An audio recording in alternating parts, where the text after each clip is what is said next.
মানবতা বিরোধী অপরাধে দণ্ডিত সাবেক প্রধানমন্ত্রী শেখ হাসিনাকে দিল্লিতে সংবাদ সম্মেলন করতে দেয়ায় তীব্র ক্ষোভ প্রকাশ করেছে বাংলাদেশ সরকার। বুধবার পররাষ্ট্র মন্ত্রণালয়ের এক বিবৃতিতে এ ক্ষোভ প্রকাশ করা হয়।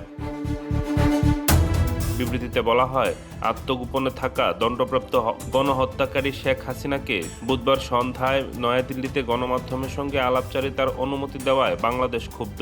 ঢাকা গভীরভাবে দুঃখ প্রকাশ করে যে বাংলাদেশের দ্বিপাক্ষিক সম্পর্ককে পুনর্গঠনের এই ঘটনার সম্ভাব্য প্রভাব সম্পর্কে ভারত সরকারকে উদ্বেগ জানানো সত্ত্বেও এই প্রকাশ্যে অনুষ্ঠান আয়োজনের অনুমতি দেওয়া হয়েছে।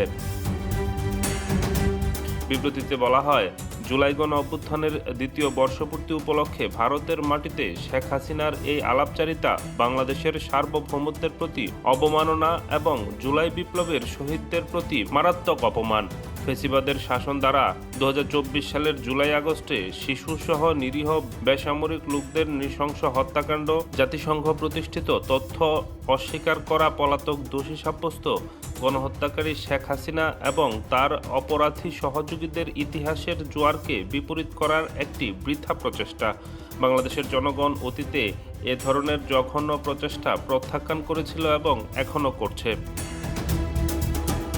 বিবৃতিতে আরও বলা হয়, জুলাই বিপ্লবের চেতনাকে সমুন্নত রেখে বাংলাদেশের জনগণ দৃঢ় সংকল্প নিয়েছে যে জাতি আর কখনো ফেসিবাদের অন্ধকারের দিনগুলোতে ফিরে যাবে না এবং বাংলাদেশ কখনো ক্লায়েন্ট রাষ্ট্র হবে না। সাজাপ্রাপ্ত গণহত্যাকারী শেখ হাসিনা ও তার মাফিয়া প্রতিষ্ঠান বাংলাদেশের রাজনীতিতে কখনো স্থান পাবে না।